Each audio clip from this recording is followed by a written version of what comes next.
Hello दोस्तों, welcome to my channel Pinch of Yum with Ritu Agrawal. Friends, आज मैं आपके लिए गौरा माँ की पूजन की कथा लेकर आई हूँ।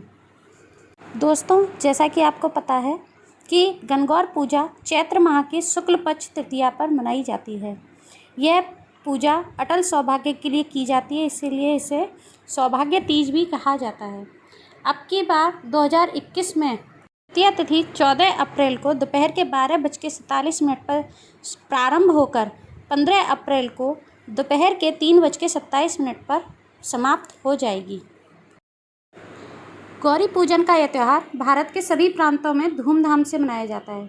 राजस्थान में तो यह त्यौहार बहुत ही विशेष तरीके से मनाया जाता है। यह व्रत पूजा पार्वती जी ने शिव जी से छिपकर की थी।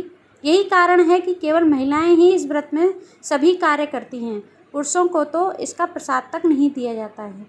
इस दिन स्त्रियां सुंदर वस्त्र आभूषण धारण करके संपूर्ण श्रृंगार करती हैं और गौरा माँ की पूजन करती हैं।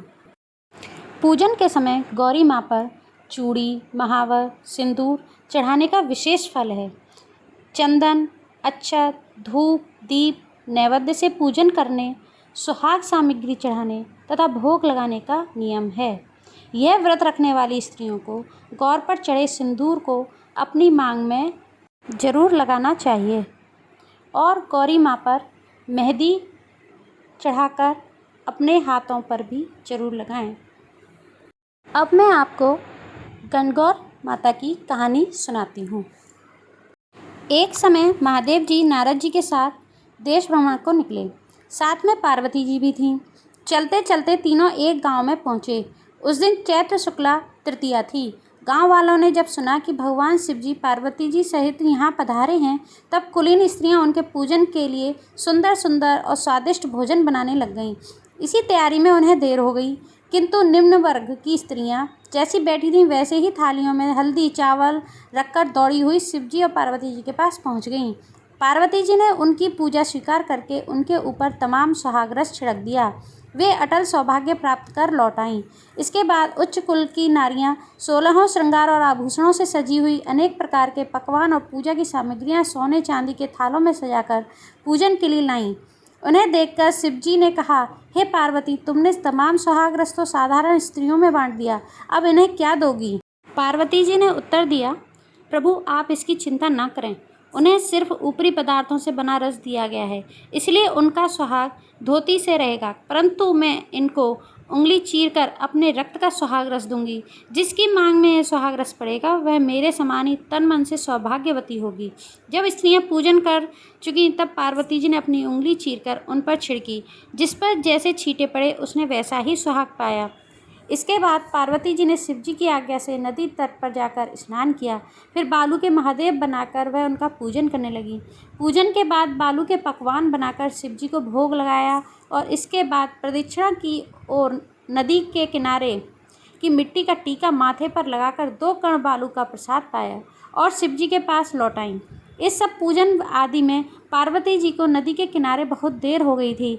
महादेव जी ने उनसे देरी का कारण पूछा तो उन्होंने उत्तर दिया कि वहाँ मेरे भाई भावज आदि मायके से आ गए थे, इसी कारण देर हो गई। शिवजी ने पूछा कि तुमने पूजन करके किस वस्तु का भोग लगाया और स्वयं क्या प्रसाद पाया? पार्वती जी ने उत्तर दिया कि मेरी भावजों ने मुझे दूध भात खिलाया है, उसे मैं खाकर चली आ रही हूँ। ऐसा सुनकर शिवजी भी दूध भात खाने के लिए वहाँ चल पड़े। पार्वती जी दुविधा में पड़ गईं। उन्होंने शिवजी का ध्यान करके प्रार्थना की कि हे प्रभु, यदि मैं आपकी अनन्य दासी हूँ तो आप ही इस समय मेरी लाज रखिए। इस प्रकार प्रार्थना करते हुए वे भी शंकर जी के पीछे पीछे चलने लगीं। अभी कुछ ही दूर चले थे कि उन्हें नदी के किनारे एक सुंदर महल दिखाई दिया। जब वे उस महल के भीतर पहुंचे तब वहां शिवजी के साले और सलहेज आदि परिवार के सभी लोग मौजूद थे। उन्होंने बहन बहनोई का बड़े प्रेम से स्वागत किया। 2 दिन तक खूब मेहमानदारी होती रही। तीसरे दिन सवेरे पार्वती जी ने शिवजी से चलने के लिए कहा, किंतु वे तैयार न हुए। पार्वती जी ने रूठ कर चल दी। तब तो शिवजी को उनके साथ देना ही था। नारद जी भी साथ में ही थे। तीनों चलते चलते बहुत दूर निकल गए। सायंकाल होने पर शिवजी बोले कि मैं तुम्हारे मायके में अपनी माला भूल आया हूँ। पार्वती जी माला लेने के लिए जाने को तैयार हुईं, किंतु शिवजी के आग्रह पर वे ना जा सकीं और नारद जी वहाँ गए। नारद जी ने जाकर देखा कि वहाँ किसी महल का निशान भी नहीं है। चारों ओर घोर वन है और हिंसक पशु घूम रहे हैं। नारद जी घंटों तक अंधकार में भूलते भटकते घूमते रहे। सहसा बिजली के चमकने पर उन्हें शिव जी की माला एक वट वृक्ष पर टंगी हुई दिखाई दी। नारद जी उसे लेकर वहाँ से भागे और शिव जी के पास पहुँचकर अपना कष्ट सुनाने लगे। शिव जी ने हंसते हुए कहा कि यह पार्वती जी की लीला है। गौरी पार्वती ने विनम्र होकर कहा कि मैं किस योग्य हूँ, यह सब तो आपकी ही कृपा का प्रभाव है। शिव पार्वती की बात सुनकर नारद जी ने उन्हें मस्तक झुकाकर प्रणाम किया और कहा, माता आप पतिव्रताओं में सर्वश्रेष्ठ हैं, सौभाग्यवती आदि शक्ति हैं। यह सब आपके पतिव्रत धर्म का ही प्रभाव है। संसार की स्त्रियां आपके नाम पर स्मरण करने मात्र से अटल सौभाग्य प्राप्त कर सकती हैं और समस्त सिद्धियों को अपना बना सकती हैं। आज के दिन आपकी भक्तिभाव से पूजा आराधना करने वालियों को तो अटल सौभाग्य मिलेगा ही। जय हो गणगौर मैया। दोस्तों, आप पर गौरा मैया की कृपा दृष्टि हमेशा बनी रहे। अगर आपको मेरी ये जानकारी अच्छी लगी हो तो मेरे चैनल को लाइक एंड सब्सक्राइब ज़रूर कर दें। धन्यवाद।